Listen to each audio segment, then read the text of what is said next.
تو سب سے پہلے تو امت مسلمہ افراط اور تفریط کی شکار یہ ہے کہ کوئی اس کو جو حد سے زیادہ مطلب ہر چیز نظر بد کی وجہ سے ہو رہی ہے، بیمار بھی ہے تو نظر بد ہے، بزنس نہیں بھی چلتا تو نظر بد ہے، فلاں بھی ہے تو تمام چیزوں کو بری نظر۔ اور دوسرا وہ طبقہ ہے جو اپنے آپ کو پڑھا لکھا ہونے کا دعویٰ کرتا ہے، وہ سرے سے انکار کر دیتا ہے، نظر بد کیا فالتو باتیں ہیں، پرانے زمانے میں لوگ بولتے تھے تو کچھ بھی ایسا کیسا ہو سکتا ہے، نظر سے کچھ نکلے جا کے لگے اور بد ہو جائے، کام کیسا ہو سکتا ہے نا؟ تو یاد رکھیے نظر بد کا تعلق غائب سے ہے، نظر بد کا تعلق غائب سے ہے۔ یقیناً قرآن حدیث میں اس کی تفصیلات نہیں آتی کہ یہ کیسے نکلتی اور کیسے لگتی ہے، کوئی تفصیلات نہیں، کیوں؟ یہ غائب کے معاملات میں، سمجھ رہے آپ؟ لیکن ہم نے دیکھا امت مسلمہ ایسی افراط و تفریط کی شکار ہے اور ایسے برے اور گھٹیا انداز سے اس کا انکار کیا جاتا ہے، اور خاص طور سے جو اس کے علاج کی ترکیب ہے، نظر بد کی جو کتاب اور سنت سے جو علاج ہے اس کی جو ترکیب ہے، اس ترکیب پر تو اتنا مذاق اڑایا جاتا ہے، اتنا مذاق اڑایا جاتا ہے، اسی کو انتہا نہیں۔ انشاءاللہ اس کے علاج کی ترکیب میں آخر میں ضرور رکھوں گا، لیکن یہ بات پہلے تمہید میں یہ باندھ اس لیے رہا ہوں کہ ایک تو عقیدہ نہ ماننا یہ ایک مسئلہ کہ انسان ایک کتاب و سنت نے اگر ایک بات بتا دی کسی چیز کے معاملے میں تو اس کو ماننا ہم پر فرض ہے، واجب ہے کہ ہم اس کو مانیں، بالخصوص عقائد کے تعلق سے اور غائب کے تعلق سے جو چیزیں دکھتی نہیں، جن میں سے فرشتوں کا ہونا، جنوں کا ہونا، جادو کا ہونا، نظر بد کا لگنا، یہ اسی کا ایک پارٹ ہے۔ حسد جو ہوتی ہے دیکھنے سے ہی ہوتی ہے نا، حسد کے لیے کیا ٹرانسفر ہوتا ہے ادھر سے ادھر، کچھ ہو جاتی ہے، لیکن کسی کی ترقی، کامیابی، خوشحالی، صحت، خوبصورتی، مال و دولت، کچھ بھی، اولاد کی کثرت، کچھ بھی دیکھ کے ہو جاتی ہے، تو ایک فینومینا ہے، ہو جاتا ہے نا؟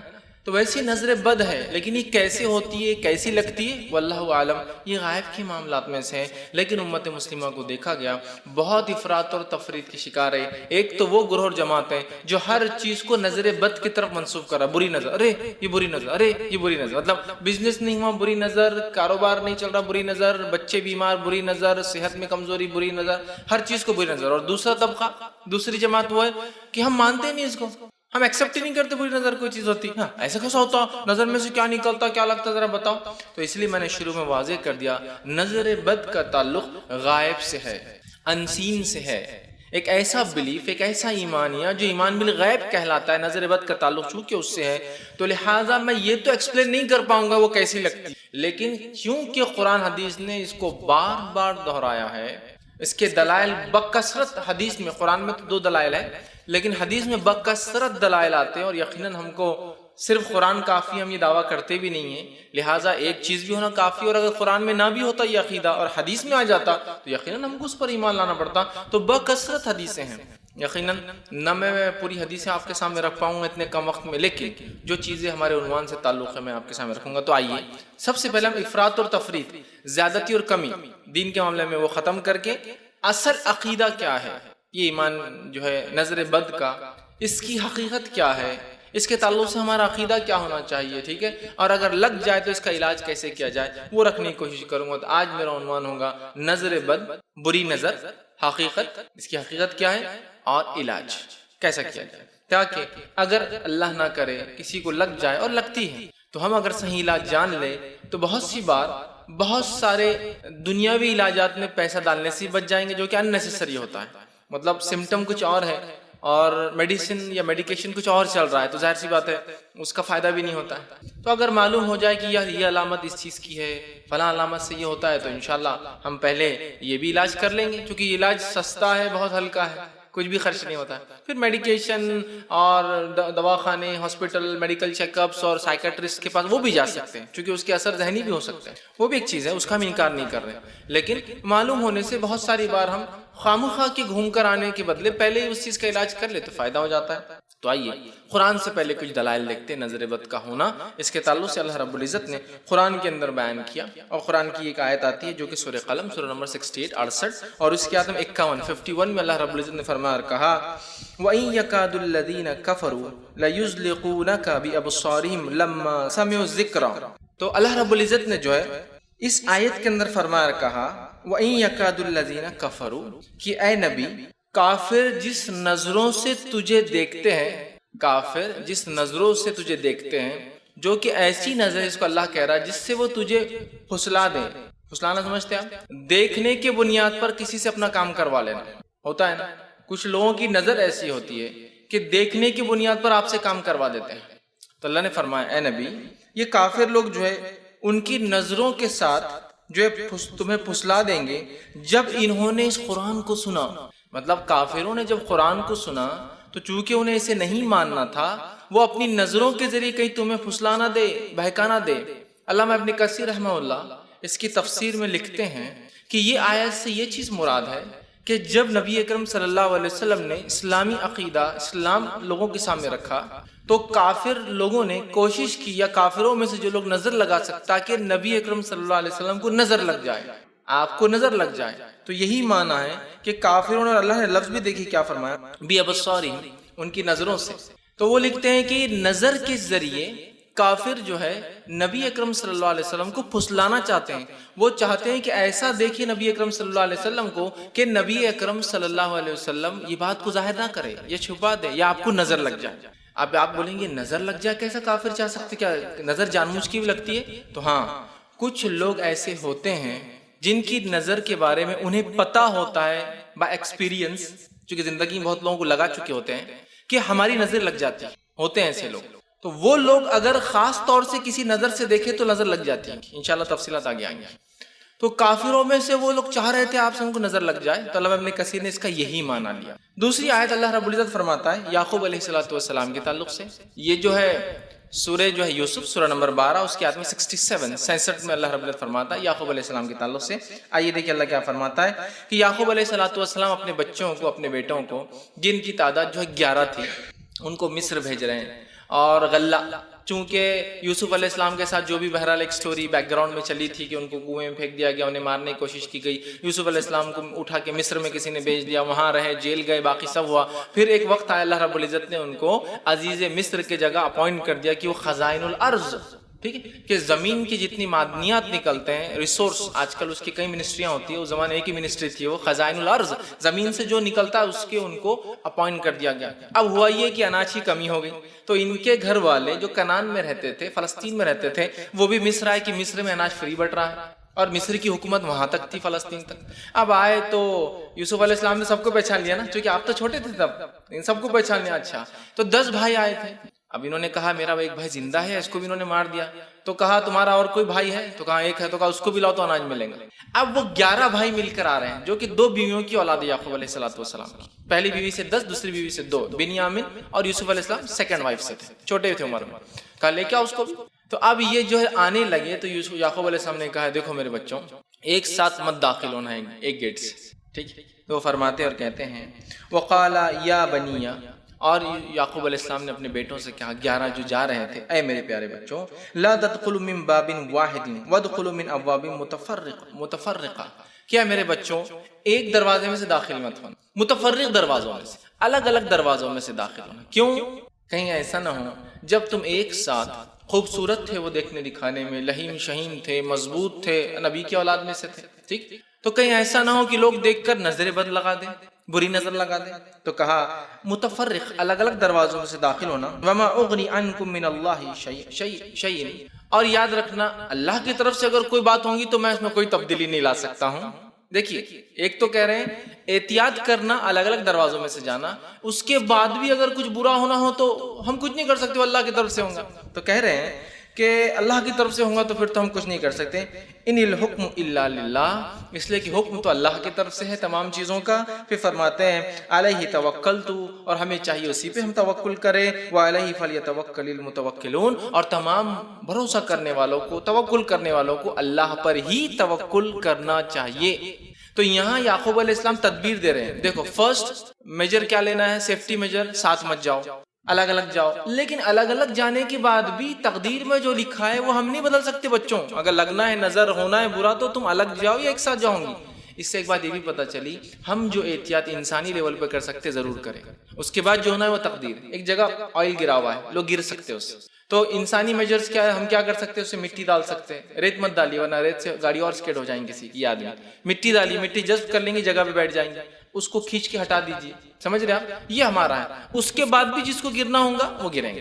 لیکن ہم یہ نہیں کہہ سکتے ارے جس کو گرنا ہوگا وہی گریں گا باقی نہیں گریں گے. انسانی کوشش کر لیجئے پھر اللہ پر توکل، یہ معنی ہے. تو یعقوب علیہ السلام نبی تھے اور آپ سکھا رہے عقیدہ کہ دیکھو بیٹے تدبیر کر لو، دنیاوی اعتبار سے ایک دروازے سے مت جاؤ، نظر بد لگ سکتی ہے. اب کوئی کہہ سکتا ہے اس میں نظر بد کا کام پورے مسئلے میں آیا، آیت میں کہیں بھی نہیں ہے. اب آئیے اس کی تفسیر دیکھنا پڑیں گے ہم کو، اور یہ بڑی اہم چیز ہے کہ ہم صحابہ کے طریقے پر ہر چیز میں کتاب اور سنت کو اعلیٰ فہم صحابہ کے طریقے پر، اور ان کے بعد کی جو دو خاص نسلیں صحابہ ملا کے 3 نسلیں، سب سے خیر جو ہے صحابہ، تابعین تبع تابعین، ان کے اقوال دیکھتے ہیں.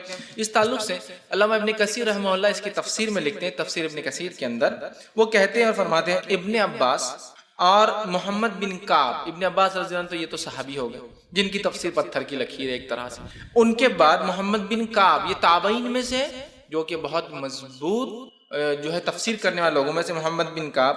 مجاہد جو کہ ان کے شاگرد خاص ہے ابن عباس رضی اللہ عنہ کے، جنہوں نے ان کی تفسیر کو جمع بھی کیا تفسیر مجاہدی کے نام سے، ٹھیک، جو کہ 4 جلدوں میں الحمدللہ اردو زبان میں چھپ بھی چکی. بہرحال تو مجاہد، زہر، ٹھیک، اسی طرح جو ہے قتادہ، سدی، یہ وہ نام ہے تابعین کے جو تفسیر میں ایسا ہو ہی نہیں سکتا کہ نام آپ کبھی نہ سنے. قتادہ نے کہا، زحاق فرماتے ہیں، سدی کا قول، یہ وہ ہے جو کبار تابعین میں بالخصوص تفسیر میں ماہر رکھتے ہیں، ایک صحابی اور باقی تابعین رحمہ اللہ یہ فرماتے ہیں. اور کچھ لوگ مطلب جو رضی اللہ عنہ اور صحابہ بھی ہے اور جو ہے رحمہ اللہ مطلب جو تابعین میں سے، انہوں نے کہا کہ یعقوب علیہ السلام نے اپنے بیٹوں کو نظر لگنے کی خوف زدہ ہوئے تھے کیونکہ وہ بیٹے خوبصورت، خوش نظر اور خوش منظر تھے، مطلب دیکھنے میں اچھے تھے، نظر میں اچھے بھرتے تھے، اس طرح سے وہ لکھ رہے ہیں، مطلب خوبصورت تھے. لہٰذا یعقوب علیہ السلام اس بات سے ڈرے کہ کہیں لوگ ان کے بیٹوں کو نظر بد کے ذریعے نقصان نہ پہنچائے، کیونکہ نظر لگنا حق ہے جو کہ کسی ماہر گھڑ سوار کو اپنے گھوڑے پر سے گرا سکتی ہے. ماہر گھڑ سوار گھوڑے پہ جا رہا ہے اور آپ نے نظر لگا دی اس کو، ارے کیا چلا رہا ہوگا، اور وہ گر سکتا ہے. ماہر ہے حالانکہ، لیکن کوئی فائدہ نہیں دیں گے اس کی مہارت بھی، کیونکہ نظر لگا دیا آپ نے اس کو، سمجھ رہے ہیں، تو وہ گر سکتا ہے. تو قرآن سے پتہ چلا، اس کی تفسیر اقوال صحابہ اور تابعین سے پتہ چلا نظر کا لگنا حق ہے. اب آئیے سنت کی طرف جاتے ہیں، حدیث بھی دیکھ لیتے ہیں کچھ. تو یہ ایمان لانا ضروری ہے اور اس کی کوئی گنجائش نہیں ہے کہ ہم انکار کریں صرف اپنی عقلوں کی بنیاد پر جو بہت ویک اور کمزور ہوتی ہے. عقل ہماری عقلیں تو کبھی کبھار دنیا کی پیچیدہ مسائل نہیں سمجھ پاتی، ہوتا ہے نا. چھوٹی موٹی تجارت کے معاملات تو ہم اور آپ بھی سمجھ لیتے ہیں، بڑی بڑی تجارتوں کے معاملات تو CA کو ہی سمجھنا پڑتا ہے. تو وہ چیز ہم نہیں سمجھ سکتے جو کہ ہم کرتے ہیں، خود ہم بزنس کرتے سمجھتا وہ ہے ہمارا بزنس، ہے نا. تو یہ تو دنیا ہے. تو ایسے غائب کے بہت سارے معاملات ہیں جو ہم نہیں سمجھ سکتے. تو یہاں قرآن نے کہہ دیا ہم کوئی ماننا. اب آئیے حدیث کی طرف ہم چلتے ہیں. نبی اکرم صلی اللہ علیہ وسلم فرمائے، صحیح مسلم کی روایت آپ نے فرمایا اور کہا عین الحق، نظر کا لگنا حق ہے. کیا فرمایا آپ نے؟ عین الحق، نظر کا لگنا حق ہے. ولو کان شیء سبق القدر سبقت العین، اگر کوئی چیز تقدیر پر سبقت لے جاتی، تقدیر سے آگے جاتی تو وہ نظر ہوتی. نظر کا لگنا حق ہے. اگر کوئی چیز تقدیر سے بھی آگے جا سکتی، جاتی نہیں ہے، جا سکتی، کسی کو اجازت ہوتی اللہ کی طرف سے، تو وہ کس کو ہوتی؟ نظر کو. مطلب نظر بھی اگر لگتی ہے تو تقدیر میں ہے تو ہی لگتی ہے، لیکن اگر سبقت لے جانے کی کسی کو اللہ صلاحیت دیتا تو عین نظر کو ہوتی ہے. تو کہا اگر کوئی چیز سبقت لے جاتی تقدیر پر تو وہ نظر ہوتی ہے. پھر فرمایا وَإِذَا اسْتُغْسِلْتُمْ فَاغْسِلُوا، تو اگر تمہیں غسل کہنے کا کہا جائے تو غسل کر لو. اب یہ غسل کہنے کا کہا جائے تو غسل کر لو کیوں کہا گیا نظر کے ساتھ؟ یہ اس کا علاج ہے، انشاءاللہ میں آگے تفصیلات میں علاج کے طریقے میں رکھوں گا یہ غسل کیوں کہا گیا اور یہ کیسے ہوتا ہے، ٹھیک ہے، اور کیوں لوگ اس کا مذاق اڑاتے ہیں. میں نے کہا نا بہت سارے لوگ اس کی علاج سے بڑا مذاق اڑاتے ہیں، خاص طور سے جن کا ایمان حدیثوں پر کمزور ہوتا ہے یا اپنے آپ کو جو اہل قرآن کے نام سے دعویٰ کرتے ہیں جو حقیقت میں منکر حدیث ہوتے ہیں، وہ بڑا مذاق اڑاتے ہیں. یہ علاج کا طریقہ یہ کوئی طریقہ ہے کہ خود اس میں گندگی شامل ہے اور آپ بول رہے اس سے علاج ہوتا ہے، ٹھیک ہے. تو بہرحال ہم انشاءاللہ وہ دیکھیں. تو کہا اگر تم سے غسل کا کہا جائے تو تم غسل کرو. تو کسی مومن کے لیے جائز نہیں ہوگا کہ اس کے بھائی کو نظر لگ جائے اور اس سے کہا جائے کہ غسل کرو اور وہ نہ کرے. کیوں کرے اس کا میں تفصیلات آگے دے رہا ہوں، اور کون کرے دونوں آئیں گے. اسی طرح جو ہے آگے ایک حدیث کے اندر آتا ہے، نبی اکرم صلی اللہ علیہ وسلم فرماتے ہیں، یہ متفق علیہ روایت ہے، صحیح بخاری اور صحیح مسلم کی حدیث ہے.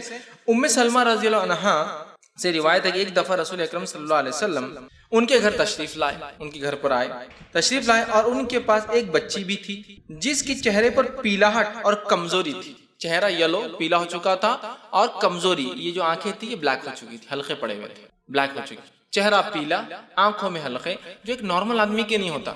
چہرہ نارمل اور حلقے ہوتے ہیں کبھی کبھار زیادہ چیزوں کو دیکھنے سے، یا کوئی ایسا کام جس میں کنٹینیوسلی آنکھوں کا یوز ہوتا ہے یا مانیٹرز کو دیکھنے سے کیمراز وہ ہوتا ہے اس سے، وہ تو ایک چیز ہے، لیکن وہ نارمل بچی تھی، اس کو نہیں تھا ایسا، اور چہرہ پیلا ایب نارملٹی یاد رکھیے، اور آنکھیں میں حلقے پڑے تھے، تو اس پر جو پیلاہٹ اور کمزوری تھی رسول اللہ صلی اللہ علیہ وسلم نے ارشاد فرمایا اور کہا اس پر دم کرو کیونکہ اس پر نظر کا اثر ہے، اس پر دم کرو کیونکہ اس بچی پر نظر کا اثر ہے، مطلب نظر سے نظر بد یاد رکھیے جو اردو میں ہم لوگ بولتے ہیں عام طور سے، اس پر نظر کا اثر ہے، مطلب اس کو نظر لگی ہے، اس چیز کو آپ دیکھو، یہ نبی اکرم صلی اللہ علیہ وسلم نے ان سے فرمایا۔ تو یہ حدیث واضح کرتی ہے کہ نظر کا لگنا حق ہے، اور آپ صلی اللہ علیہ وسلم نے اس بچی کے لیے نظر کا علاج کرنے کا حکم دیا دم کے ذریعے، ٹھیک۔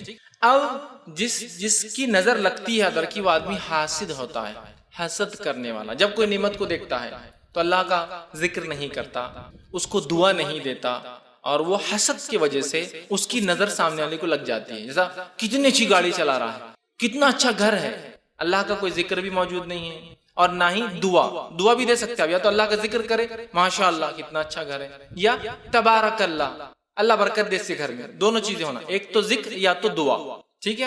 تو کچھ نہیں پڑا، نظر لگ سکتی ہے، گھڑ سوار گھوڑے پہ آپ نے کہہ دیا اور کتنا اچھا چلا رہا، اور آپ کا دل میں تھا کہ کاش میں چلا سکتا، یہ کیوں چلا رہا، اسی کیا اوقات یا حیثیت، وہ ہو جاتا ہے، ٹھیک۔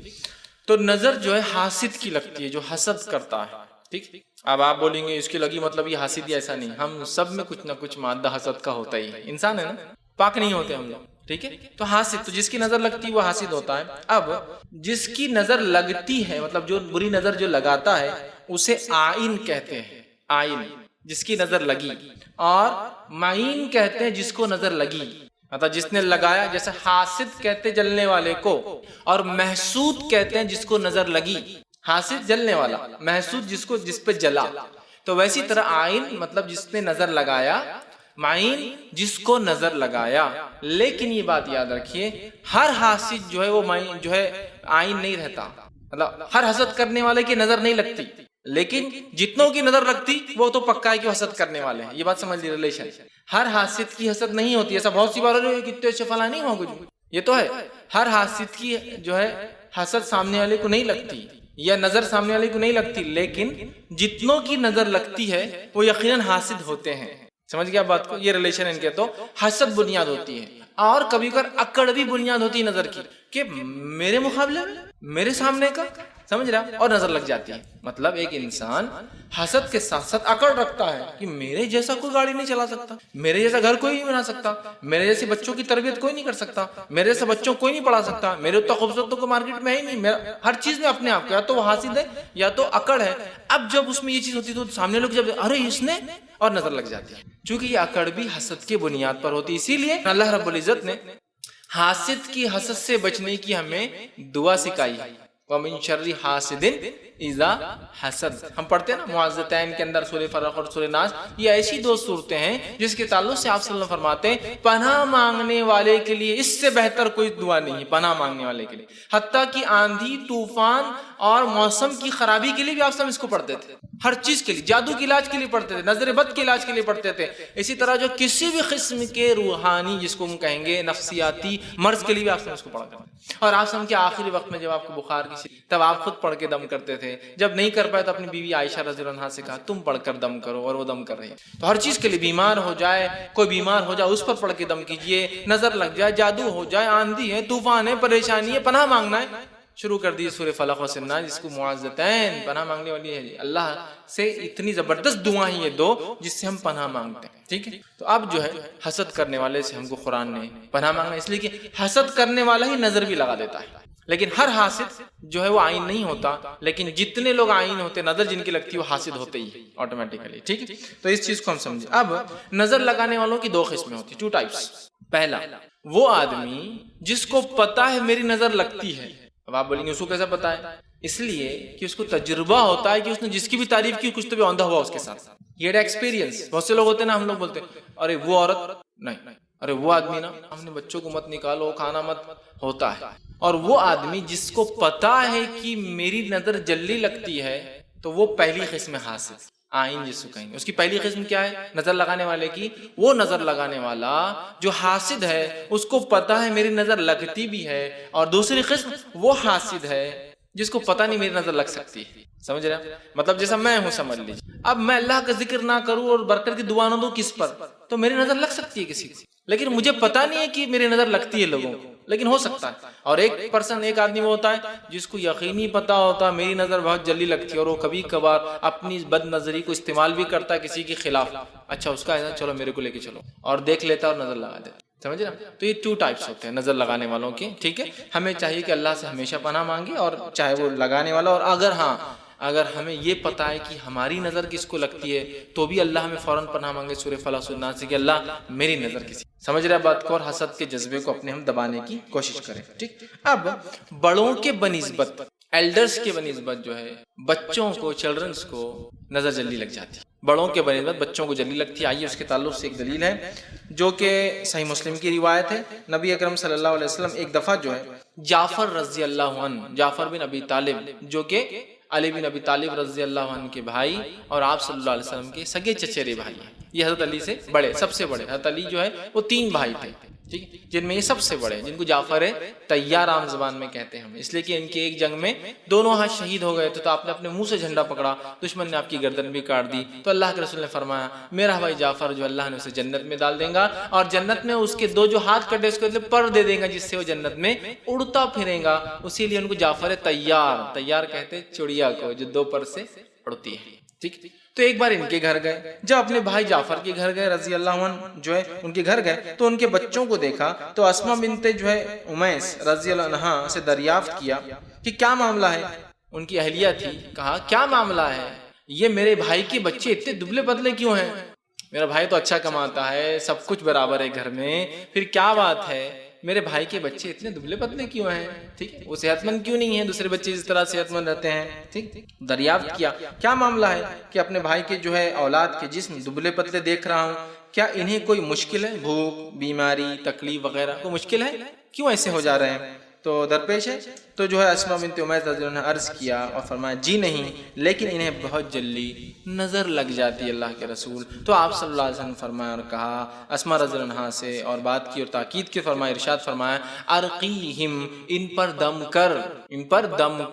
اور پھر اسما بنت امیس رضی اللہ عنہ نے پھر اللہ کے رسول صلی اللہ علیہ وسلم کی خدمت میں دم کے الفاظ پیش کیے. کیا میں یہ پڑھ کر دم کروں؟ تو آپ صلی اللہ علیہ وسلم نے جو کہا کہ ہاں ان الفاظ کے ساتھ ان پر دم کر.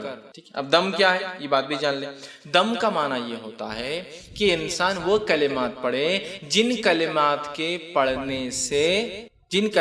پڑھنے سے یا تو قرآن یا تو حدیث میں بات آتی ہے کہ اس سے شفا ملتی ہے، فائدہ ہوتا ہے، چاہے جن جادو کا اثر ہو تو، نظر بد ہو تو، یا اس کے علاوہ کوئی اور نفسیاتی مرض ہو تو اس کا علاج ہو سکتا ہے. تو ان چیزوں کو پڑھ کر ہمیں اپنے آپ پر دم کرنا چاہیے. دم کہتے ہیں ایسے پھونکنے کو جس پھونک کے ساتھ تھوک بھی اڑے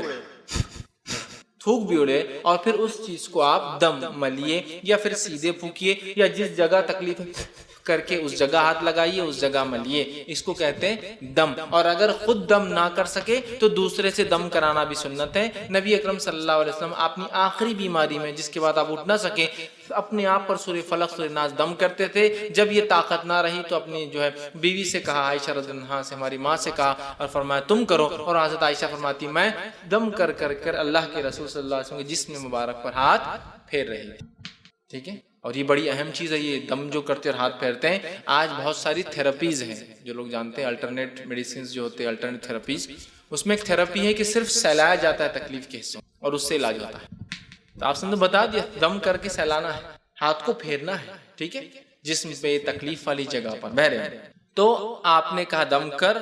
حضرت اسما نے بتایا کیا دم کروں، یہ کروں کیا، اور آپ نے اس کو سینکشن کیا. ہاں کہا. جس سے پتا چلا دم کے الفاظ من مانے نہیں ہونا چاہیے، خود ساختہ نہیں ہونا چاہیے، ایجاد کردہ نہیں ہونا چاہیے. وہی ہونا چاہیے یا تو اللہ کی کتاب سے یا وہی ہونا چاہیے جو رسول اکرم صلی اللہ علیہ وسلم نے احادیث کے اندر بتایا ہے. من مانے دم ایجاد کرنا یہ درست نہیں ہوگا، یاد رکھیے ہم نے. ٹھیک ہے. اسی طرح جو ہے تو جو بتائے گئے دم ہے اسی کے ذریعے ہمیں علاج کرنا ہے، چاہے وہ جادو ہو، آسیب ہو، مطلب جادو ہوا ہو، جنوں کے ذریعے ہوتا، آسیب جن خود آپ کو پزیز کر رہا ہو، تکلیف دے رہا ہو، یا نظر بد ہو، سبھی کے لیے دم ہے. اور دم جو ثابت ہے اسی بھی کرنا چاہیے. اب نظر بد کا اثر کیسے ہوتا ہے تو یہ بات میں بتا دوں. نظر بد کا اثر کیسے ہوتا ہم نہیں جانتے، اور کائنات کی بہت ساری چیزیں جن کا اثر کیسا ہوتا ہم نہیں جانتے.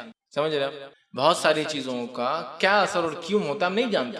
اسی طرح یہ غائب سے ہے. اور نظر بد کیسے لگتی ہے، کیسے نکلتی ہے، کیسے جاتی ہے، مطلب وہ کیسے ٹچ کرتی ہے، کیسے پھر ریاکٹ کرتی ہے، واللہ عالم، اللہ ہی بہتر جانتا ہے. لہٰذا اپنا منہ بند رکھنا یہ زیادہ بہتر ہے. لیکن یہ بات بتا دوں وہ لگتی ہے، یہ بات تو حق ہے کہ تو آپ نے فرما دیا العین الحق، نظر کا لگنا حق ہے. تو لگتی ہے کیسے، وہ اس کی کیفیت واللہ عالم ہم نہیں جانتے، لیکن لگتی، اور سب کا اس پر اتفاق ہے. لیکن ایک بات اور آپ غور سے سن لیجئے، نظر بد بھی تبھی اثر کر سکتی ہے جب میرا رب چاہے، ورنہ ایسا نہ ہو جیسے کہ کچھ لوگ شکار ہے جو زیادتی کے شکار ہے. ہر چیز نظر بد، تقدیر بھی کوئی چیز ہے نظر بد لگتی ہے، لیکن ہر چیز نظر بد سے نہیں ہوتی. جادو بھی کوئی چیز ہے لیکن ہر چیز جادو سے نہیں ہوتی. جن بھی کوئی چیز، لیکن ہر چیز جن نہیں کرتے ہیں، یہ بات بھی سمجھ لیجیے. ورنہ گھر میں جھاڑو ادھر سے ادھر ہو گئی، ارے کوئی تو بھی رات میں آیا تھا شاید، چیز کی بلی بھی آ سکتی ہے، لیکن اشارہ کیا رہتا؟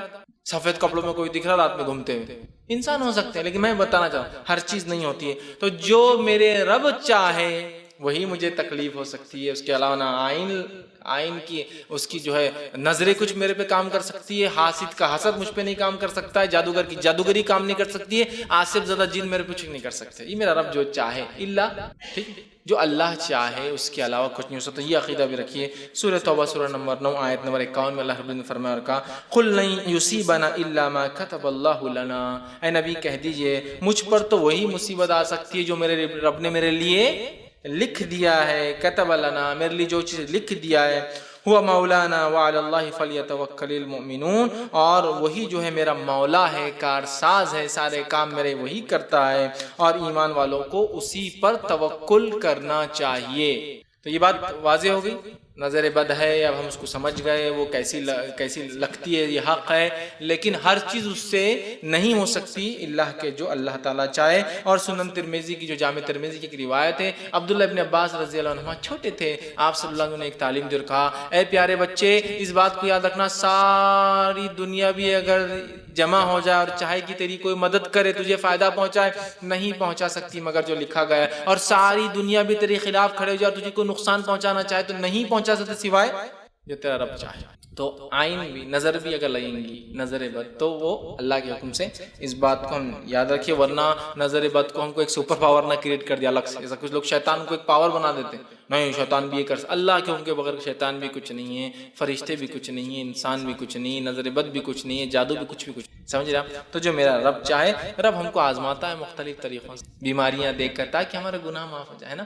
جامع ترمذی کی ایک روایت آپ نے فرمایا مومن پر آفتیں آتی ہے، مصیبتیں آتی ہے، پریشانیاں آتی ہے، اتنی آتی ہے کہ جب اللہ سے ملتا ہے روز قیامت تو اس پر کوئی گناہ باقی نہیں رہتا.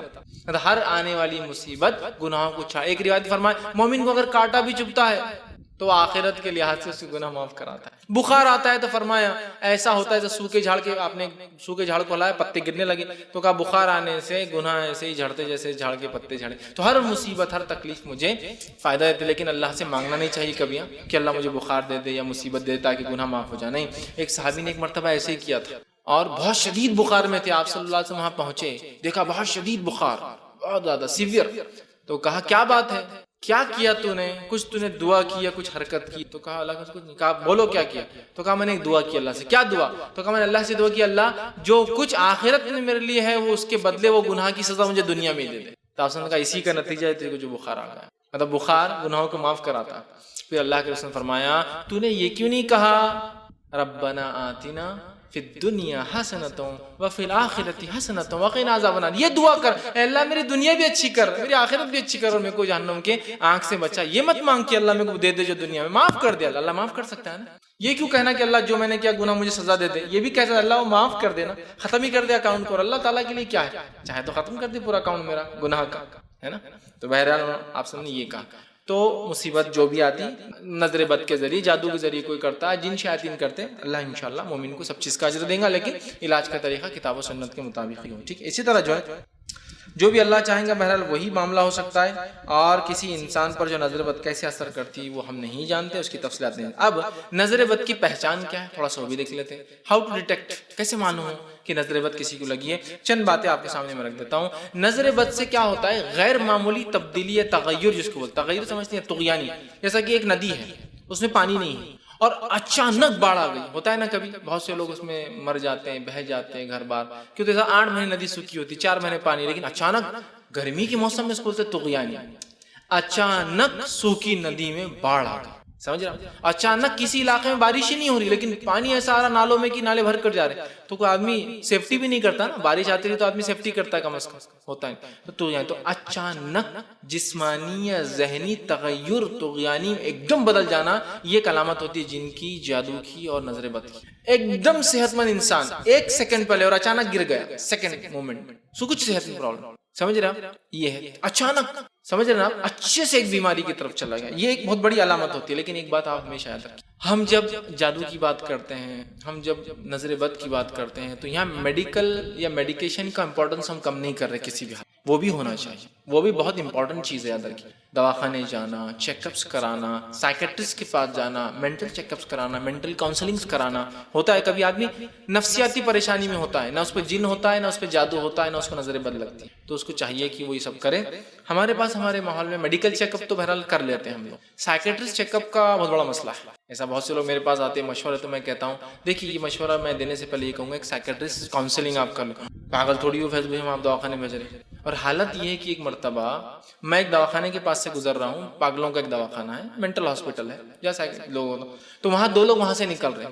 میں ان کو سلام بھی کر رہا ہوں تو منہ چھپا کے بھاگ رہے. مطلب ہمارے معاشرے میں، ہند پاک میں، انڈیا پاکستان میں حالت یہ ہے، سائیکٹرسٹ کاؤنسل تو دور، صرف ایک سائیکٹرسٹ کے دواخانے یا کمپاؤنڈ میں جانا بولے تو برائی کی علامت ہے. لوگ دور سے کیا بولیں گے، لوگ پاگل تو نہیں ہوگا، بھاگو یہاں سے. دواخانے سے نکلتے کو مل گئے، بھائی میں نہیں پاگل ہوں، میں دیکھنے آیا تھا. بھائی نے ایک سوال کیا نماز میں تلاوت کے اعتبار سے، تو میں نے کہا کہ قرآن کی ترتیب جب لکھا جائے گا، مصحف بنے گی، چھاپی جائیں گا، تو اس میں تو چینج نہیں ہونی. بھائی کا کوشچن ہے کہ نماز میں کیا اس کی ترتیب چینج کی جا سکتی ہے، اس کو فالو کرنا ہے. فار ایگزامپل جو سورہ پہلے سورۃ العصر ہے وہ پہلے 103 نمبر کا سورہ ہے، اور سورہ اخلاص 12 نمبر کا سورہ ہے، تو کیا وہ ترتیب فالو ہوگی کہ اگر ہم کو سورہ عصر پڑھنا ہے تو پہلے سورہ عصر، یا سورہ نصر پڑھنا ہے سورہ نصر کبھی پڑھیں گے، یا آگے پیچھے بھی ہو سکتے. دیکھیے اس میں مستحب ہے، مستحب مطلب ریکمینڈیڈ ہے کہ آپ قرآن کو ترتیب سے پڑھیں. مطلب سورہ عصر کو پہلی رکعت میں اور سورہ نصر کو بعد میں، اگر آپ کو یہ 2 پڑھنا ہے، ٹھیک ہے، سورہ نصر بعد میں، یا پھر سورہ نصر کو پہلے اور سورہ ناس کو آخر میں، چونکہ سب سے آخر میں. یہ مستحب ہے، لیکن کوئی ضروری نہیں ہے. آگے پیچھے پڑھنے میں کوئی حرج نہیں. نبی اکرم صلی اللہ علیہ وسلم نے خود فجر کی نماز کے اندر سوروں کو آگے پیچھے ترتیب میں پڑھا، یہ بات ثابت. سمجھا؟ تو ترتیب فالو کرنا، اللہ کے رسول ترتیب فالو کرتے تھے ہمیشہ. یہ مستحب ہے، واجب نہیں ہے قرآن میں تلاوت میں، کیونکہ اللہ کے رسول نے خود ترتیب بدل کر فجر کی نماز میں کچھ صورتوں کو، بلکہ 2-3 صورتوں کو آگے پیچھے پڑھایا ہے. یاد رکھیں. اب میں بات اور وضاحت کر دوں، بہت سارے لوگ صرف سوروں کی ترتیب اگر امام بدل دے تو سجدے سہو کراتے ہیں، اور میں خود اس کا گواہ ہوں. ایک بار ہم فجر کی نماز کے لیے گئے تو نماز ہوئی، اتنی سمجھ نہیں ہم کو کہ ہم سمجھ پا رہے کیا مسئلہ ہو رہا ہے، لیکن 2 رکعت پڑھ لی. ایک صاحب اٹھے جو بزرگوار تھے، انہوں نے کہا رک جاؤ، ترتیب آگے پیچھے ہوگی. بولے پھر سے نماز ہی نہیں ہوتی. بولے ایسا نہیں، واجب نہیں، واجبات چھوٹنے پہ جاتے سجدے سے ہوں گے تو کچھ ہی نہیں ہونے. بولے پھر سے کرا، پھر 2 رکعت پڑھے. اب بیچارے امام صاحب نے پھر غلطی کر لی، پھر آگے پیچھے سورہ پڑھ لی. پھر بولے رک جاؤ، پھر پڑھنا ہے، پھر پڑھے. تو ماشاءاللہ اس دن ہم نے فجر کی 6 رکعت فرض پڑھ کے آیا. ٹھیک، صرف سوروں کی ترتیب چینج ہے، لیکن سوروں کی ترتیب چینج کر سکتے آپ، مسئلہ نہیں ہے. مستحب ہے کہ آپ جو ہے ترتیب میں پڑھیں، ضروری نہیں ہے. یہ معاملہ سوروں کے تعلق سے ہو سکتا ہے اور ایک ہی سورے کی 2 آیتوں کے تعلق سے بھی ہو سکتا ہے. جیسا مثال کے طور پہ آپ نے پہلے شروعات میں سورہ بقرہ کی آیت نمبر 255 پڑھی، آیت کرسی پڑھ لی پہلے رکعت میں، تو بڑی ہے. بعد میں دوسری رکعت میں اس سے پہلے کچھ آیتیں پڑھ لی، کوئی ٹھیک ہے مسئلہ نہیں. لیکن مستحب ہے کہ سوروں کو بھی، ان کی آیتوں کو بھی ترتیب میں پڑھا جائے. اچھا، ترتیب سے مراد میں آپ سمجھے نا، آیت الکرسی، پھر دوسری کچھ آیتوں کا ایک سیٹ آپ نے پڑھا. میں بالکل یہ نہیں کر رہا ہوں کہ پہلی دوسری آیت پڑھ کے پھر پہلی آیت پڑھو، یا 5ویں پڑھو پھر 4تھی پڑھو، پھر یہ نہیں بولنا چاہ رہا ہوں. سیٹ آف آیات بھی اگر آپ پڑھو، آیت الکرسی ایک بڑی آیت ہے، تو ایک بھی پڑھ لے تو کافی ہوتی ہے رکعت میں. اس کے بعد آپ سیٹ آف سیکنڈ آیت جہاں سے بھی آپ پڑھ رہے سورہ بقرہ میں، اگر وہ پیچھے کی بھی ہو جائے تو ہر جگہ نہیں، الٹا پڑھنا یہ بتانا چاہتا ہوں. ترتیب فالو کرنا یہ مستحب ہے، لیکن آگے پیچھے نہیں. کہ ایک یہودیوں کو دیے گئے انبیاء نے قتل کیا انبیاء، اور ایک دیے گئے نبی نصارہ کو انہوں نے خدا بنا دیا. مطلب دونوں ہی الگ الگ ڈائریکشن، ایک حد سے پیچھے رہ گیا تو ایک حد سے آگے بھاگ. جو ان کی رائٹس تھے، جو ان کا حق تھا، وہ چھوڑ کر ایک نے اتنا دیا کہ بولے یہ تو اللہ ہی ہے نبی کو، اور ایک نے کیا کیا، نبیوں کو قتل کیا جا رہا ہے. دھڑلے سے یہ نبی نے برابر فتویٰ نہیں، ایک بات اپنے دل سے خلاف کی کرا دو، سمجھ رہا بات؟ تو بہرحال یہود نے انبیاء کو قتل کیا، معمولی سمجھا، اور نصارہ نے جو نبی ان کو دیے گئے اسلام خدا بنا دیا، گاڈ یا ون وتھ گاڈ، جو بھی بولیے، خدا یا خدا کے ساتھ ایک۔ ہم نے دونوں سے پناہ مانگی کہ مغضوب والے راستے پہ بھی نہیں چلنا ہے اور ظالم۔ تو ہم کو ایک طرح سے اللہ رب العزت نے ایک گائیڈ لائنز دے دیا، سب سے منیمم دعا بتا دی کیا ہے کہ ہمیں کیا کرنا ہے، سیدھے راستے پر چلنا ہے، انعام والوں کے طریقے پہ چلنا ہے، اور دو لوگوں کے طریقے سے۔ اگر اتنا ہم سمجھنے، اس لیے میں نے کہا دنیا اور آخرت کی کامیابی اس دعا کے اندر، کہ ہم نے سمجھ لیا کہ ہمیں کیا کرنا ہے، سیدھے راستے پہ چلنا ہے، قرآن جو بتاتا ہے ہمیں ان لوگوں کے راستے پہ چلنا جن پر انعام ہو، انبیاء کے طریقے، بالخصوص صلی اللہ علیہ وسلم کے طریقے پہ، اور اس کا صدیقین، شہداء، صالحین کے طریقے پہ چلنا ہے۔ یہ کر لیے تو دنیا کی کامیابی، آخرت کی کامیابی ہوگی۔ اور دو لوگوں کے راستے سے بچنا ہے، مطلب انہوں نے جو شر یا سرکشی یا برائی یا جو کام کیا وہ ہم کو نہیں کرنا ہے بس۔ اگر یہ نہیں کہ تو ہم خود بخود ان کے راستے پہ ہو جاتے ہیں۔ مطلب ایمان لانے کے بعد صراط مستقیم پہ اگر ہم ہیں اور اس کے بعد انعام والے لوگوں کے طریقے پہ چل رہے ہیں، تو دو چیزوں سے بچنا ہے ہم کو۔ وہ کیا ہے؟ جس طرح سے یہود نے کیا، اگر یہ کر لیتے ہیں انشاءاللہ عزیز تو ہم ان دونوں سے بچ گئے، اور یہ لوگوں کے طریقے پہ چل گئے تو دنیا بھی کامیاب۔ ابھی انعام والوں کی راہ کیا ہے اور کیسی ہے، یہ صراط مستقیم کیا ہے؟ قرآن اب شروع ہو رہا ہے، اس کے سورہ فاتحہ کے بعد شروع ہو رہا ہے کہ یہ ہے وہ صراط مستقیم جو حدیث کے اندر جامع ترمذی کے آگے قرآن جو بلاتا ہے لوگوں میری طرف آؤ، صراط مستقیم۔ یہ صراط مستقیم پہ قائم رہنے کا ایک ہی ذریعہ، کوئی ذریعہ، کوئی کتاب، قرآن۔ آؤ اے لوگوں میری طرف، اے لوگوں میری، اور وہ صراط مستقیم، وہی سیدھا راستہ۔ تو ہمیں قرآن کو تھامنا ہے۔ اگر اہدنا الصراط المستقیم دعا کرتے، صراط الذین انعمت علیہم، انعام والوں کی راہ۔ کیا انعام والوں کی راہ؟ کیا کیا انہوں نے؟ قرآن اٹھا لیا، سورہ بقرہ چالو، اسلام کا واقعہ چالو، اسلام کے ساتھ لوگوں نے ہمیں وہ حرکتیں اپنے نہیں کرنا چاہیے، چونکہ ہم آخری امت ہے، لہٰذا دوسرے نبی کا تذکرہ اب ہمارے وہ لائق اتباع نہیں ہے۔ محمد صلی اللہ علیہ وسلم پہ چلنا ہے، ہم نے کوئی بھی کام اس کے ساتھ، وہ لوگوں نے اپنے ہمیں وہ کوئی حرکت، وہ کوئی کام، وہ کوئی خصلت، وہ کوئی کیریکٹر اپنے اندر نہیں پیدا کرنا ہے جو یہود کے اندر تھا، جس کے اللہ کا غضب ہوا ان پر۔ کوئی بھی چیز نہیں کرنا جو انہوں نے کیا، کسی بھی شکل میں انہوں نے کیا، ہمیں نہیں کرنا، ہمیں کچھ نہیں، ورنہ پھر کیا ہوگا، نتیجہ وہی ہوگا۔ ہمیں جو ہے ہر اس چیز کی خلاف ورزی کرنا ہے جو انہوں نے کیا، اس لیے کہ انہوں نے اپنی کتاب کی خلاف ورزی ان کو کرنے کو کہا گیا تھا، انہیں کہا جا رہا ہفتے دن مت کرو شکار، تو کر رہے ہیں۔ ہمیں ان کی مخالفت، نبی اکرم صلی اللہ علیہ وسلم ساری زندگی ہوئی، حتیٰ کہ جب آپ مدینہ پہنچے، مدینہ پہنچنے کے بعد پوچھا یہودی روزہ رکھتے ہیں 10 محرم کو، کیوں؟ تو کہا آج عید کا دن ہے، اسلام کو اللہ نے آزادی دی تھی، فرعون کو غرق کیا تھا، بنی اسرائیل کے لیے خوشی کر۔ تو نبی اکرم موسیٰ علیہ السلام پر ہمارا حق زیادہ ہے، ہم بھی روزہ رکھنے اعلان کیا۔ یہود خوش ہو گئے کہ محمد صلی اللہ علیہ وسلم بھی روزہ رکھ رہے، مطلب جنہیں مکہ پر اور دیگر لوگوں پر، عربوں پر ایک دھاک جمیں گی کہ محمد وہ کر رہے ہیں جو ہم لوگ کرتے ہیں پہلے سے۔ نبی اکرم صلی اللہ علیہ وسلم اگر اگلے سال زندہ رہا تو میں ایک نہیں 2 روزے رکھوں گا۔ یہود نے کہا یہ آدمی کوئی ایک چیز تو جس میں ہماری مخالفت، کوئی ایک چیز تو، اب روزہ تھا اس میں بھی انہوں نے 2 رکھا۔ نبی اکرم صلی اللہ علیہ وسلم کوئی چیز میں جو ہے پیروی نہیں۔ آپ نے کہا یہود و نصارہ اپنے بالوں کو نہیں رکھتے ہیں، مطلب داڑھیوں کو، سر کے بال جب سفید ہوتے ہیں تو وہ مہندی نہیں لگاتے ہیں، تو مخالفت کرو ان کی، تم مہندی، مطلب دیکھنے دکھانے میں بھی ان کی شواہد اختیار نہیں کریں گے، وہاں بھی مخالفت۔ نبی اکرم صلی اللہ علیہ وسلم ایک بار صاحب، تم مجھے عیسیٰ علیہ السلام کی طرح جو ہے مت چڑھا دینا، غلو مت کرنا میری ذات میں، میں اللہ کا بندہ اور میری ہے، میں اللہ کا بندہ اور نبی ہوں، عیسیٰ علیہ السلام کے جیسا مجھے اوپر مت چڑھا دینا، اتنا اوپر مت لے جانا، مطلب ایسا کچھ مت کرنا میرے ساتھ جو انہوں نے کیا، کہ اتنا عزت، اتنا احترام، اتنا غلو کیا کہ جو ہے حد سے آگے لے کے چلے گئے۔ ہم دعا کر رہے ہیں ان 2 کے طریقے، اور اللہ ہم دعا کر رہے ہیں اللہ مسیح صراط الذین انعام والے، صراط مستقیم کیا، آپ قرآن پڑھنا ہے تو اس کو نہیں پڑھتے۔ دوسرا انعام والوں کا طریقہ اور راستہ کیا ہے، یہ قرآن پڑھنا پڑے گا، وہ بتائیں گا انعام والوں کے واقعات، قصے۔ قرآن کیا ہے؟ انبیاء کے واقعات، نیک لوگوں کے واقعات، ایمان لانے والوں سے اللہ نے کیا سلوک کیا اور کیا بدلہ دیا، اور کافروں سے اللہ نے کیا، یہی تو ہے نا۔ تو یہ جاننا انعام والوں کی راہ۔ مغضوب غضب والے کون تھے، کیا حرکتیں کی، قرآن پڑھنا ہے تو پتہ چلے گا یہود نے کیا کیا، ضالین کیا کیا جو گمراہ ہوئے، پڑھنا پڑے گا قرآن، پتہ چل جائے گا انشاءاللہ ہم بچ سکیں۔ تو یہ کام کر لیا تو دنیا کی کامیابی انشاءاللہ ہماری ہے، اور آخرت میں کامیاب ہوں گے۔ تو یہ بہت مختصر سا ترجمہ میں نے کہا۔ بسم اللہ الرحمن الرحیم، ایک بار پھر دہرا دیتا ہوں، بسم اللہ الرحمن جو ہے اللہ کے نام والا، الحمد کا رب ہے، الرحمن الرحیم بڑا مہربان نعم والا، مالک جزا کا مالک، جزا کا قیامت کے دن کا اللہ، مالک یوم ایاک نعبد، اے اللہ ہم تیری ہی عبادت کرتے ہیں، اس سے ہر قسم کی عبادت سے اور ہر چھوٹی مستقیم چلا ہم کو اہدنا الصراط صراط الذین، ان لوگوں کے طریقے، انعام غیر المغضوب علیہم، ان لوگوں کے طریقے بھٹک گئے، اور اس کے آمین کا بہت، اے اللہ اس قبول کر، آمین کا ایکسپٹ۔ تو بہرحال جو پیغام سورۃ الفضائل، تاکہ ہر نماز اس کے بغیر کوئی نماز نہیں ہے، اللہ صلاۃ اللہ کیا معنی ہے، بس میں نے معنی رکھ سمجھا،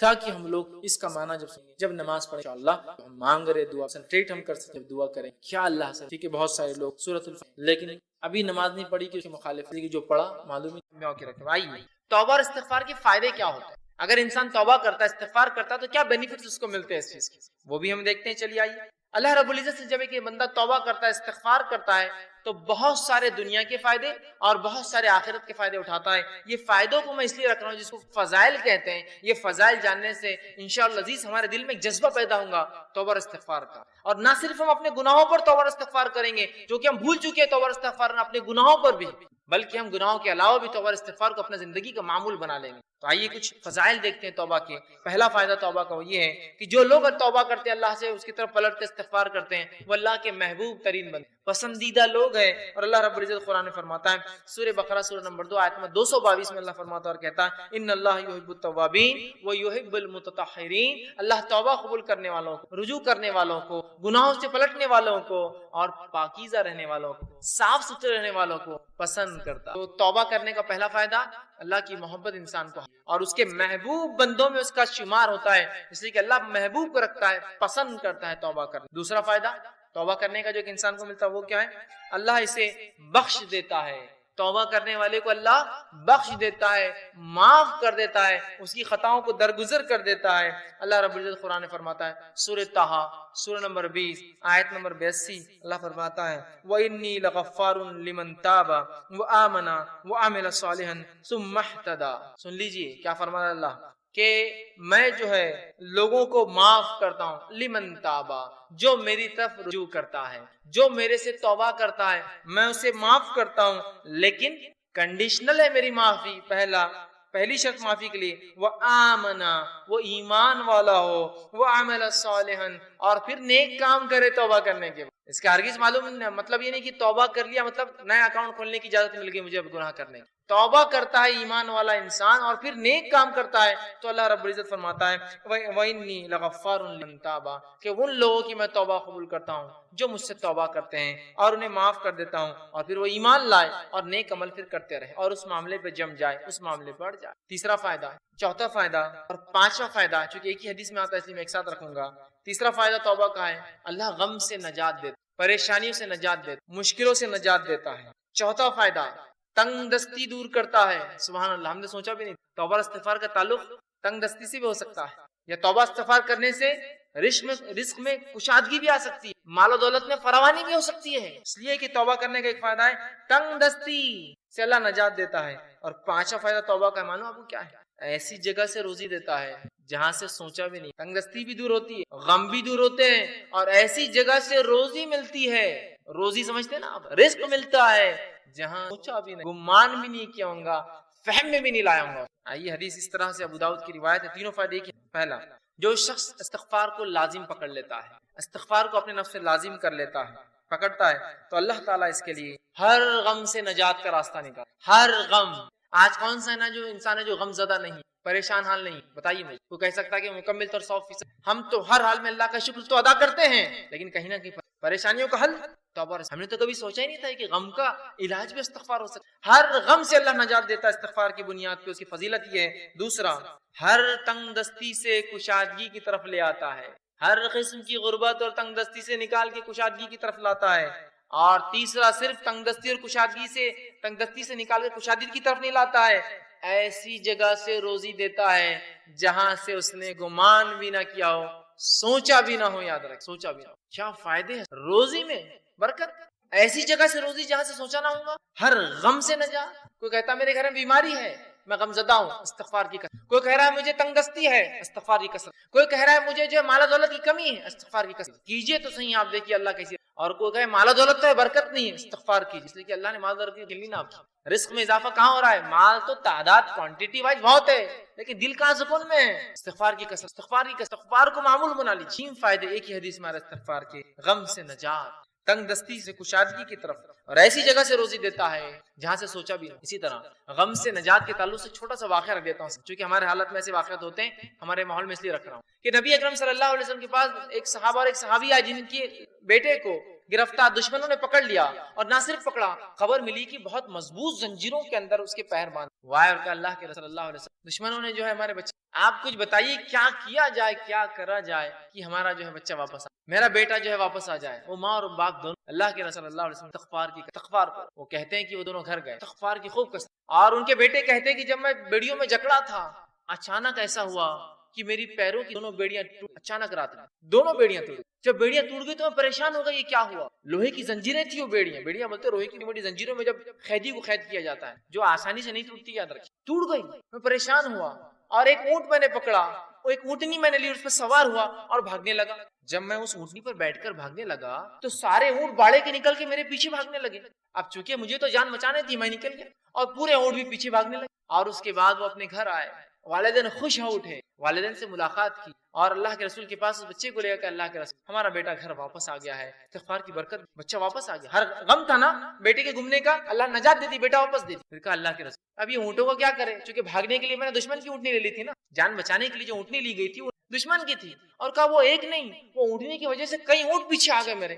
تو اللہ کے رسول نے کہا یہ رزق ہے جو اللہ نے تمہیں دیا بغیر سوچے کہ, مطلب ایسی جگہ سے دیا تم استعمال کرو. ان کو سارے اونٹ دیکھیے نا, ایک تو نجات ملی استغفار سے اور دوسرا رزق بھی مل گیا جہاں سے سوچا بھی نہیں تھا. دشمن کا رزق, مطلب دشمن کے پاس کی چیز گھر آ گئی. اتنے فائدے نہ آئیے استغفار کے اور فائدے, چھٹا, ساتواں, آٹھواں, نواں فائدہ ایک ہی آیت کے, یہ 4 فائدے رکھ رہا ہوں. چھٹا فائدہ, بہترین اللہ موسلا دار بارش برساتا ہے استغفار کی. اسی طرح مال میں اضافہ کرتا ہے اللہ جو ہے استغفار کی کثرت, توبہ کی کثرت. اولاد میں ترقی دیتا ہے اللہ استغفار اور توبہ کی کثرت, اور باغات اور نہریں نکال دیتا ہے, رزق کے ذریعے بنا دیتا ہے استغفار کی کثرت. اللہ رب العزت سورہ نوح سورہ نمبر 71 آیت نمبر 10, 11 اور 12 میں فرمایا, کہا نوح علیہ السلام نے اپنی قوم کو دعوت دی, اور دعوت دیتے وقت وہ انہیں کیا کہہ رہے سنیے. وہ کہتے ہیں قلت استغفروا ربکم انہ کان غفورا, اے میری قوم اپنے رب سے استغفار کرو اپنے گناہوں کے لیے, تم شرک جیسی برے جرم میں جو ہے پھنسے ہوئے ہو, اپنے رب سے معافی مانگو جو انہ غفارا, تمہارا رب ہمارا رب ضرور ہمیں معاف کرے گا اس گناہ کے لیے بھی اور تمام چیزوں کے لیے. یرسل السماء علیکم, اور جب تم توبہ کرو گے تو آسمان سے موسلا دھار بارش برسائیں گا جو نفع بخش ہوتی ہے, نقصان دینی. یرسل السماء علیکم مدرارا, کس وجہ سے, ایمان لانے کے بعد اگر استغفار کرو گے تو آسمان سے بہترین موسلا دھار بارش برسائیں گا. پھر فرمایا وَيُمْدِدْكُمْ بِأَمْوَالٍ وَبَنِينَ, اور تمہیں مال میں, دیکھیے مال کا سیدھا لفظ ہے, رزق کا لفظ ہے, رزق میں مال اولاد سب آتا ہے. وَيُمْدِدْ, تمہیں بڑھاوا دیں گا, مالم و بنین, مال میں, روپی اور پیسے میں, اور لڑکوں میں اضافہ کریں گا. انسان کیا چاہتا ہے اپنے لیے, کہا تم چاہتے ہو نا رب سے اولاد, اور لڑکے تو اس میں اضافہ کریں گا تمہارے. تو جو لوگ بے اولاد ہو استغفار کی بارش نہیں ہو رہی ہے استغفار کی, چونکہ نوح علیہ السلام کہہ رہے ایمان کے بعد استغفار کرو گے تو بارش برسائیں گا, مال و دولت میں اضافہ کریں گا, اولاد عطا فرمائیں گا. پھر فرمایا وَيَجْعَلْ لَكُمْ جَنَّاتٍ وَيَجْعَلْ لَكُمْ, اور تمہارے لیے بہترین باغات میسر کر دیں گا, اور صرف باغات نہیں بہترین نہریں جاری کر دیں گا کہ نہ صرف کھیتی ہو, پانی والی کھیتی ہے تمہیں. 4 فائدے دیکھیں استغفار کے کیسے, بارش کا بہترین برسنا. دوسرا فائدہ ہم دیکھ رہے ہیں اس کے اندر وہ یہ ہے کہ مال میں اضافہ, اولاد میں اضافہ, اور کھیتی باڑی اور نہروں کے اندر اضافہ اللہ تعالیٰ. 10واں فائدہ استغفار کا یہ ہے انسان کا دل سیاہ کالا ہونے سے بچ جاتا ہے. نبی اکرم صلی اللہ علیہ وسلم فرماتے ہیں, مصدر حاکم کی روایت آپ نے فرمایا, بندہ جب گناہ کرتا ہے تو اس کے دل پر ایک کالا سیاہ داغ پڑ جاتا ہے, ایک اسپاٹ آ جاتا ہے. اگر وہ استغفار کر لیتا ہے تو اسپاٹ مٹا دیا جاتا ہے, وائپ آؤٹ کر دیا جاتا ہے, صاف کر دیا جاتا ہے. لیکن اگر وہ توبہ اور استغفار نہیں کرتا تو داغ بڑھتا جاتا ہے, بڑھتا جاتا ہے, بڑھتا جاتا ہے, حتیٰ کہ اس کا پورا دل کالا ہو جاتا ہے. تو اگر انسان توبہ استغفار کرتا ہے تو دل صاف ہو جاتا ہے, وہ دھبا دل سے نکل جاتا ہے جو گناہ کی وجہ سے لگ جاتا ہے دلوں. لیکن آج گناہ کرنے کے بعد بھی ہم کہاں رجوع, ہے نا, اسی لیے کہا جاتا ہے ہمارے دل تو آج کالے ہوتے ہیں, ہمارے اعمال کا. استغفار کرنے سے دھبا مٹتا چلا جاتا ہے, گناہ ہوئے استغفار کیجیے, توبہ کیجیے, دھبا مٹ جائیں گے. تو دل کالے ہونے سے بچ جاتا ہے, اور جب استغفار کرتا ہے تو دل چمکا دیا جاتا ہے, صاف کر دیا. اسی طرح 11واں فائدہ توبہ اور استغفار کا وہ یہ ہے کہ توبہ اور استغفار سے کتنا ہی گناہ, بڑا گناہ کیوں نہ اللہ معاف. توبہ اور استغفار جب انسان کرتا ہے نا, کتنا ہی بڑا گناہ آپ نے اور ہم نے کیوں نہ کیا ہو اللہ معاف, کتنا ہی بڑا. اور سب سے بڑا دنیا میں گناہ کون سا ہے, اللہ کے ساتھ شرک کرنا. اگر شرک کرنے والا بھی توبہ کرے سچی توبہ کے بعد, اللہ اس کے شرک کو بھی معاف کر دیتا ہے, زنا کو بھی معاف کر دیتا ہے, کفر کو بھی معاف کر دیتا ہے, نفاق کو بھی معاف کر دیتا ہے, ہر قسم کے گناہ کو معاف کر دیتا ہے. اور نماز اگر چھوڑتا ہے, تارک الصلاۃ, نماز چھوڑنے والا, تو اس کے گناہ معاف ہو جائیں گے. لیکن توبہ اور توبہ کی شرائط میں انشاءاللہ آگے آؤں گا. لیکن جو بات آیت گزری آگے وہ یہ ہے کہ ایمان لانے کے بعد عمل صالح پڑ جائے, یہ توبہ کی شرائط ہے. ورنہ یہ نہیں کہ توبہ کر لی اور اگلا گناہ کرنا. گناہ کرنے سے توبہ کرنے سے ہر گناہ کی شرط یہ ہے کہ موت سے پہلے, یا قیامت کی کوئی بڑی علامت موت سے پہلے. اس لیے کہ آپ نے حدیث فرمایا جب خرخراہٹ کی آواز گلے میں نزات کی حالت سے قریب خر آواز آتی ہے تو تب کی گئی توبہ قبول نہیں ہے. فرعون نے بھی توبہ کی تھی جب وہ غرق ہو رہا تھا, صحیح بخاری کی. غرق ہو رہا تھا، ماں دیکھ چکا تھا، توبہ کی، اللہ نے توبہ قبول، ڈوب کو مارا گیا، تو ڈوبتے وقت کہا میں ایمان لایا موسیٰ اور ہارون کے رب پر. تو اس سے پہلے کہ موت آئے توبہ کر لے، یا کوئی علامت آ جائے قیامت کی، ہر گناہ کی توبہ اللہ معاف. لیکن زندگی میں یاد رکھیں، مرنے سے پہلے اور نجات کی حالت، مطلب مرنے کے بعد اور نجات کی حالت پہلے اگر توبہ نہ ہوئی تو پھر توبہ کی جو گناہ ہم سے ہوا ہو، کتنا ہی بڑا کیوں نہ ہو، سچی توبہ اپنے رب سے کیجیے. یاد رکھیں توبہ تو نصوحہ کیجیے، انشاءاللہ عزیز ہمارا رب کو ہم پائیں گے. گناہ کو آئیے 12واں فائدہ، سچی توبہ کرنے سے ایسا عظیم فائدہ ہے. سچی توبہ کرنے سے اللہ گناہوں کو بھی نیکی میں، سبحان. ایسا کہیں ہوتا ہے کسی کا آپ نے نقصان کیا، نقصان کرنے کے بعد معافی مانگی اور اس نے اتنے نقصان کے بدلے آپ کو کچھ عطا کر دیا. ہوتا یہ کہ معافی دے دے تو بڑی بات ہے، نہیں تو چیز بھر کی بھی دینا پڑتی، معافی مانگنا پڑتی ہے، زندگی بھر کی گناہوں کو نیکی میں تبدیل کرنے اگر توبہ سچی ہو تو. نبی اکرم صلی اللہ علیہ وسلم کے پاس ایک ایسا قبیلہ آیا عرب کا جو لوٹ مار کرتا تھا، راستوں مسافروں کو لوٹتا تھا اور وہی ان کی انکم کا ذریعہ. قرابہ، قتل، غارت گری، شرک اور کفر. وائے کہ اللہ کے رسول، کیا ہماری توبہ ہے؟ مطلب ہم اگر توبہ کرنا چاہتے ہیں کہ ہماری توبہ ہے جو اتنے گناہ ہم زندگی میں کر چکے ہیں، اور آج کون سا ایسا انسان ہے دنیا میں جو معافی نہیں چاہتا اپنے گناہوں کے لیے؟ راستہ یہ ہے معافی، یہ ہے معافی. ہر انسان چاہتا ہے اسے گناہ، ہر انسان ریپینٹ کرنا چاہتا ہے، توبہ کرنا چاہتا ہے، استغفار کرنا، یہ ہے طریقہ. تو کہا ہماری کوئی توبہ ہے؟ اللہ رب العالمین آیت نازل کہ وہ لوگ جو کفر کرتے ہیں، قتل کرتے ہیں، ٹھیک ہے، اور جو ہے اسی میں جو کفر اور شرک اور قتل غارت گری میں ان کی موت آ جاتی ہے، تو اللہ ان سے عذاب کو نہیں ہٹائیں گا. لیکن آگے فرمایا جو کہ جو ہے آیت اس طرح سے اللہ فرماتا ہے الا من تاب وعمل عملا صالحا فاولئک یبدل اللہ سیئاتہم حسنات وکان اللہ غفورا رحیم. اللہ نے فرمایا الا من تاب، ان گناہوں کے بعد اگر کوئی توبہ کر لے، شرک کیا تھا، قتل کیا تھا، جو کچھ کیا تھا، اگر توبہ کر لے، وہ آمنا، اور پہلی شرط ایمان لائے، اور الحمدللہ ہم تو مسلمان ہیں تو ایمان والے ہم ہیں ہی. اس کے بعد دوسری شرط وہ عمل عملا صالحا، اور اس کے بعد نیک کام شروع کر دے، عمل صالحا فاولئک، تو اللہ پھر اس عمل کے بدلے کی ایمان والا ہے، سچی توبہ کیا، اولئک یبدل اللہ سیئاتہم، تو اللہ بدل لیں گا ان کے گناہوں کو حسنات، نیکیوں کے اندر. اور آگے فرمایا وکان اللہ غفور، اور اللہ تعالیٰ تو معاف کر اور رحم کر. گناہ بھی نیکی میں سچی توبہ انسان. اسی طرح ابن ماجہ کی روایت ہے آپ صلی اللہ علیہ وسلم، اگر تم اس قدر گناہ کرو کہ تمہارے گناہ آسمان تک پہنچ. لیکن ان حدیثوں کو بالکل رائٹ کانٹیکس میں لیجیے، بالکل صحیح معنوں میں. یہ حدیث سے دلیل نہیں ہے گناہ کرنے جو ہو جاتے اس رائٹ کانٹیکس. تو اللہ کے رسول فرماتے ہیں کہ اگر تمہارے گناہ آسمانوں تک بھی اگر چھوں گے، اگر تم اس قدر گناہ کرو کہ تمہارے گناہ آسمانوں تک پہنچ جائیں گے، پھر تم توبہ کر لو تو اللہ تمہاری توبہ کو، اگر کسی انسان نے ایسے بھی گناہ کیے ہو جو آسمانوں تک چھو رہے جا کر، لیکن وہ اللہ کی ذات سے گناہوں پہ کبھی نا امید نہ ہو، یاد رکھ، بلکہ اگر سچی توبہ کرتا ہے تو انشاءاللہ عزیز اپنے رب کو وہ توبہ قبول کرنے والا اور معاف کرنے والا ضرور پائیں گا. لیکن توبہ سچی ہو، اس کے شرائط کے ساتھ، یاد رکھیں. چلیے آئیے آگے. 13واں فائدہ جو ہم توبہ کا فائدہ اٹھاتے ہیں اور جو ہے استغفار کا، آدمی سچی توبہ کی وجہ سے جنت کا مستحق بن، سچی توبہ کی وجہ سے جنت کا مستحق بن جاتا ہے. اللہ رب العزت نے سورۃ تحریم سورہ نمبر 66 آیت نمبر 8 میں فرمایا یا ایھا الذین آمنوا توبوا الی اللہ توبۃ، اے وہ لوگوں جو ایمان لائے ہو اللہ سے سچی توبہ کرو، سچا رجوع کرو، سچے ڈھنگ سے اس کی طرف پلٹو اور گناہوں سے اپنی معافی مانگو. نصوحا عسى ربکم ان یکفر عنکم سیئاتکم، تو ہو سکتا ہے تمہارا رب پھر تم سے تمہارے گناہوں کی مغفرت کر دے، اس کا کفارہ کر دے، اسے معاف کر دے. سیئاتکم ویدخلکم جنات تجری من تحتها الانہار، اور تمہیں ایسی جنتوں میں داخل کر دے جس کے نیچے ندیاں نہریں بہتی. توبہ کرنے کا انسان جنت. 14واں اور آخری فائدہ جو آج میں رکھوں گا توبہ کا وہ یہ ہے، جب انسان سچی توبہ کرتا ہے، سچے طور سے ندامت ہوتا ہے، توبہ کرتا ہے، تو جو ہے اللہ رب العزت جو ہے اس سے خوش ہو. انسان جب توبہ کرتا ہے تو اللہ خوش ہوتا ہے، ناراض نہیں. ہاں ناراض تو ان سے ہوتا ہے جو گناہ کرے اور اڑ جائے اس پر، لیکن جو توبہ کرتے ہیں اللہ خوش ہوتا ہے. حدیث کے الفاظ اس طرح سے جو توبہ کے بارے میں نبی فرماتے ہیں کہ اللہ خوش ہوتا ہے، اور حدیث اس طرح سے جو صحیح بخاری کی روایت ہے، آپ صلی اللہ علیہ وسلم فرماتے ہیں کہ اللہ اپنے بندے کی توبہ پر ایسا خوش ہوتا ہے، جب بندہ توبہ کرتا ہے اللہ ایسا خوش ہوتا ہے جیسے کہ ایک شخص سفر پر نکلا ہو، مسافر سفر کر کے چل جا رہا ہو، اور ایک جگہ اپنے اونٹ کو باندھے اور لیٹ جائے ریگستان کے بیچ میں، اور جب وہ جاگے تو اس کا اونٹ چلا جائے، وہ تھوڑا نکل کر ڈھونڈتا ہے اپنے اونٹ کو، اس کا اونٹ نظر نہیں آتا، پھر وہ واپس آتا ہے اور سوچتا ہے کہ اب ریگستان میں گھوم کے مرنے سے اچھا ہے جہاں لیٹا تھا اس چھوٹے درخت کے نیچے لیٹ جاؤں، مجھے موت آ جائے، کیونکہ اب ریگستان میں اونٹ گھومنا مطلب موت ہے اور کوئی راستہ نہیں. وہ آ کر لیٹ جاتا ہے، اور جب لیٹ جاتا ہے تھوڑی دیر بعد دیکھتا ہے تو اس کا اونٹ پورے مال کے ساتھ جوں کا تو کھڑا ہے. ایک تو ریگستان اس پر اکیلا مسافر اور اس پر اونٹ کا واپس آنا، یہ بہت تعجب کی بات ہے. جو لوگ عرب ہیں وہ جانتے ہیں، اونٹ پالتے ہوئے جانتے ہیں اونٹ کبھی زندگی میں پالتو نہیں ہوتا.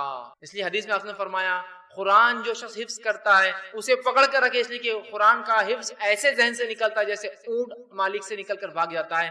ایک اونٹ کو آپ 100 سال پالیے، 100 سال بعد رسی ایک بار کھلی ایسے بھاگے گا کہ کبھی واپس لو، لیکن اس کا اونٹ واپس مال کے ساتھ آ جاتا ہے. اس لیے بڑی خوشی کی بات کر، اور وہ خوشی سے جھوم اٹھتا ہے اور کہتا ہے خوشی میں اے اللہ میں تیرا رب اور تو میرا بندہ. خوشی میں، کیونکہ اس کو سمجھتا نہیں کیا بولوں اس خوشی کے اندر، تو کہتا ہے اللہ میں تیرا رب اور تو میرا بندہ.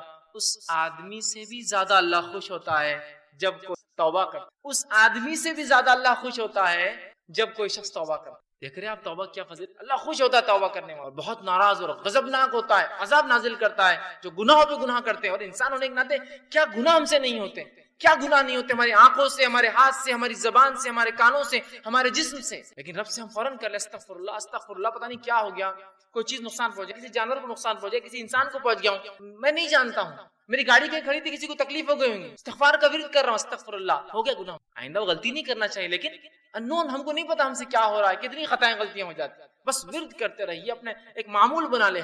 تو آپ صلی اللہ علیہ وسلم فرماتے اس سے زیادہ اللہ خوش ہوتا ہے اس آدمی سے جب کوئی انسان اپنے رب کی طرف پلٹتا ہے، گناہوں سے. ابن القیم رحمہ اللہ ایک کتاب ہے ان کی مدراج سالکین، اس کے اندر بہت اچھی بات نقل کرتے ہیں. انشاءاللہ اس کتاب کا میں پریفیس جملہ آپ کے سامنے نقل کرتا ہوں. وہ لکھتے ہیں اور کہتے ہیں توبہ کے بارے میں کہ توبہ ہی دین کی حقیقت ہے. اور کہتے ہیں، فرماتے ہیں، آپ نے فرمایا اور کہا، فرماتے ہیں کہ دین اسلام کی حقیقت، توبہ دین اسلام کی حقیقت ہے اور سارے کام، سارا دین توبہ میں داخل ہے. توبہ اتنی اہم چیز ہے کہ سارے کام اور سارا دین توبہ میں داخل ہے. یہی وجہ ہے کہ توبہ کرنے والا اس بات کا مستحق ہے کہ اللہ تعالیٰ کا وہ دوست قرار دیا جاتا ہے، کیونکہ اللہ تعالیٰ توبہ کرنے والوں اور پاک صاف رہنے والوں کو دوست رکھتا ہے. کہ تو اللہ جس سے محبت کرتا ہے مطلب وہ اللہ کا دوست ہے نا.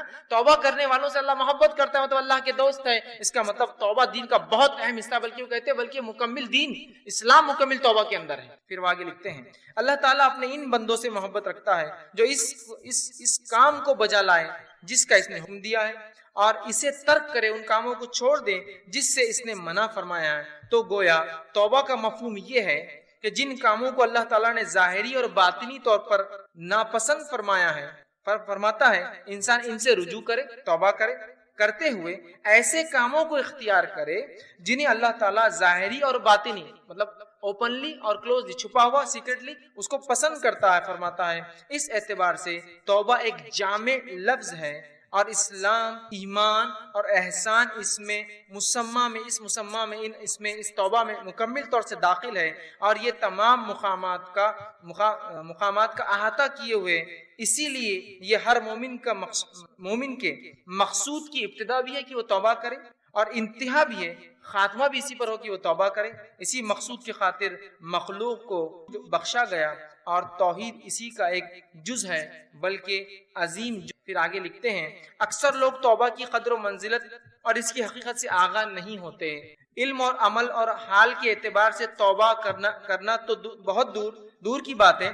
اللہ تعالیٰ توبہ کرنے والوں سے اسی لیے محبت رکھتا ہے کہ ساری مخلوق میں وہی ہے جو اس کے خاص بندے ہیں. توبہ کرنے والے خاص بندے ہیں، گناہ گار تو سارے ہی ہیں، خاص ہیں. اگر توبہ اسلام کے تمام احکام اور ایمان کے کامل حقائق کی جامع نہ ہوتی تو اللہ تعالیٰ اپنے بندے کی توبہ پر اس قدر مسرت کا اعلان نہ کرتا. اگر توبہ بہت اہم چیز نہ ہوتی تو وہ حدیث میں وہ نہیں آتا کہ ایک آدمی جس طرح سے خوش ہوتا ہے اللہ ویسا خوش ہوتا ہے. اعلان اظہار نہ فرماتا. تمام مقامات، وہ احوال جن کے بارے میں لوگ گفتگو کرتے ہیں، وہ سب توبہ ہی کی تفصیلات اور اس کی آثار کے نتائج ہیں. تو توبہ کے بارے میں اتنی پیاری بات لکھتے ہیں کہ ہر چیز کا تعلق اسلام کا توبہ سے